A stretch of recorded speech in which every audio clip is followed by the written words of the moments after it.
नमस्कार मित्रांनो, आज स्पर्धा परीक्षेसाठी खूप महत्त्वाचा असा प्रश्न, ज्या प्रश्नात मुलांचा खूप वेळ वाया जातो असा प्रश्न घेऊन आलेलो आहे. प्रश्न आहे 12 ते 56 पर्यंत एकूण किती सम संख्या आहेत. असा प्रश्न मुलांसमोर दिला की मुलं मित्रांनो 12 पासून 56 पर्यंत संख्या लिहायला सुरू करतात आणि त्यात सम संख्या शोधायला सुरू करतात. खूप मुलांचा प्रश्न अचूक येईल पण वेळ खूप वाया जाईल ना. 12 ते 56 पर्यंत सम संख्या मोजायचं वेळ वाया जाणार. आणि या ठिकाणी 56 पर्यंत म्हणलं, पुढचा प्रश्न 88 पर्यंत असेल, मग तेवढ्या संख्या लिहिणं मोजणं सोपं आहे का? नाही. काही काही मुलं तर काय करतात, शेवटची संख्या बघतात आणि त्याची अर्धी करायला प्रयत्न करतात. मित्रांनो, जर तुम्हाला 1 पासून ते 56 पर्यंत एकूण संख्या विचारलं असतं तर तुम्ही 56 ची अर्धी केली असती. 56 ची अर्धी म्हणजे 28 सम झाल्या असत्या, 28 विषम झाल्या असत्या. परंतु या ठिकाणी जो तुम्हाला प्रश्न विचारलेला आहे तो आहे गटातल्या सम विषम संख्या असतात. मित्रांनो, या ठिकाणी कुठल्या संख्या आहेत? गटातल्या, गटातील सम विषम संख्या आहेत. मग या ठिकाणी मित्रांनो तुम्हाला 56 ची अर्धी करून चालेल का? नाही चालणार. या प्रश्नाचं उत्तर अचूक कसं काढायचं ते आता आपण समजून घेऊया. टेक्निक खूप चांगली आहे, फक्त एक गोष्ट करायला लागेल, मुलांना सराव करावा लागेल. सर्वात प्रथम मित्रांनो, गटातल्या सम विषम संख्या तुम्हाला काढायच्या असतील तर त्या गटात तुम्हाला एकूण नैसर्गिक संख्या किती आहेत काढाव्या लागतात. आता गट आहे 12 ते 56. सर्वात प्रथम तुम्हाला मित्रांनो या गटामध्ये एकूण नैसर्गिक संख्या किती आहेत काढावं लागेल. एकूण नैसर्गिक, नॅचरल, प्राकृतिक संख्या म्हणतात त्याला. मेन परीक्षेमध्ये नैसर्गिक शब्द न येता प्राकृतिक शब्द आला मित्रांनो. एकूण नैसर्गिक संख्या या गटामध्ये गट आहे 12 ते 56. काही काही मुलं इथं गोंधळ करतात. अजून एकूण नैसर्गिक संख्या काढताना मित्रांनो 56 मधून 12 वजा करतात. चुकीची पद्धत. एकूण नैसर्गिक संख्या काढताना मित्रांनो 12 ते 56 आहे, त्यामुळे शेवटच्या संख्येतून पहिल्या संख्येच्या अगोदरची संख्या वजा करायची.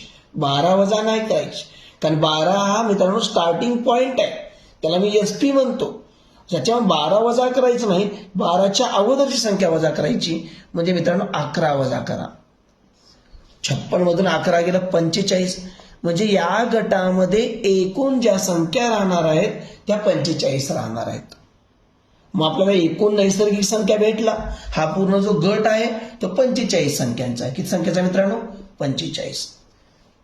परंतु आपल्याला या गटातल्या एकूण संख्या नाही सांगितल्या, फक्त एकूण सम संख्या सांगितल्या. मग आता उत्तर कसं काढायचं? साधी टेक्निक आहे, फक्त लक्ष द्यायचं आहे मित्रांनो. या ठिकाणी मित्रांनो यात काही सम संख्या असतील आणि काही विषम.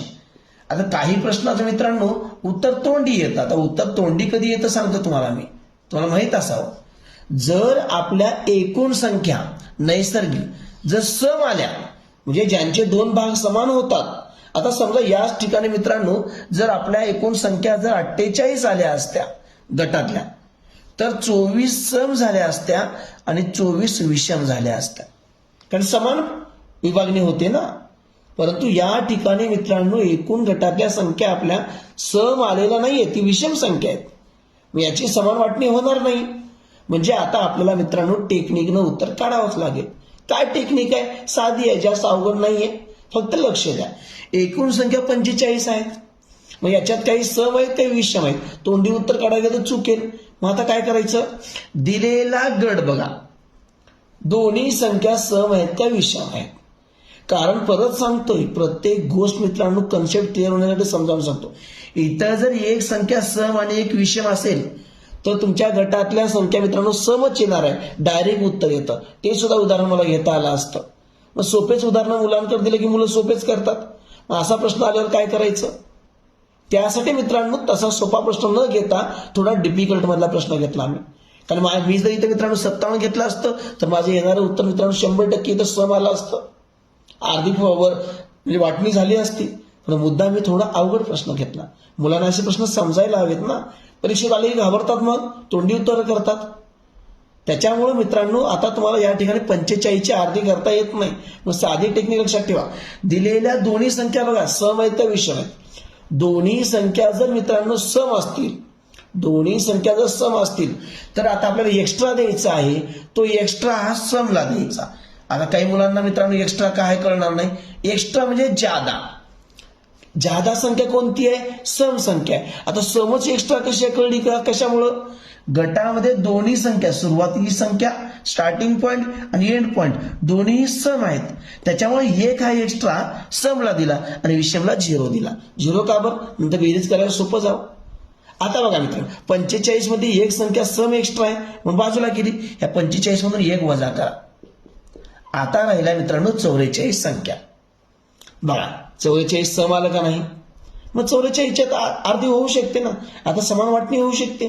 मग 44ची जर आपण समान वाटणी केली 2 न भागून, कारण 2 नच भागाला दोघांना समान वाटणी म्हणल्यास, तर 22 उत्तर येणार आहे. म्हणजे यातल्या 44 मध्ये 22 सम असणार आहेत आणि 22 विषम असणार आहेत. बघा आता या ठिकाणी जे आपले उत्तर आलेलं आहे यांची बेरीज करा. 1 एक्स्ट्रा प्लस 22 23, 0 प्लस 22 22. आता प्रश्न असा आहे की आपल्याला विचारलं काय? बघा नीट, सम विचारलं का विषम विचारलं? त्यांनी या ठिकाणी एकूण सम संख्या विचारल्यात. सम 23 आल्या, विषम 22 आल्या. उत्तर मित्रांनो 23 परफेक्ट आहे. पर्याय क्रमांक 2. फक्त मुलांना सोपे उदाहरणं देऊन चालणार नाही. असे उदाहरणं जर परीक्षेत आले तर मुलांनी काय करायला हवं? अशा उदाहरणात मुलांचा वेळ वाया जातो आणि मित्रांनो जास्तीत जास्त मुलं चुका करतात आणि तोंडी करतात. अशा उदाहरणाला मित्रांनो स्पष्टीकरण थोडं तरी करावंच लागतं. मित्रांनो तुम्हाला स्पष्टीकरण कसं वाटलं नक्की कमेंट बॉक्समध्ये कळवा. आणि व्हिडिओ आवडल्यास आपला यूट्यूबवर विजयकुमार नरवणे सर या चॅनलला भेट द्या आणि त्या ठिकाणी गणितातल्या प्रत्येक व्हिडिओला स्पष्टीकरण कशा प्रकारे दिलेलं आहे तुम्ही पहा. धन्यवाद.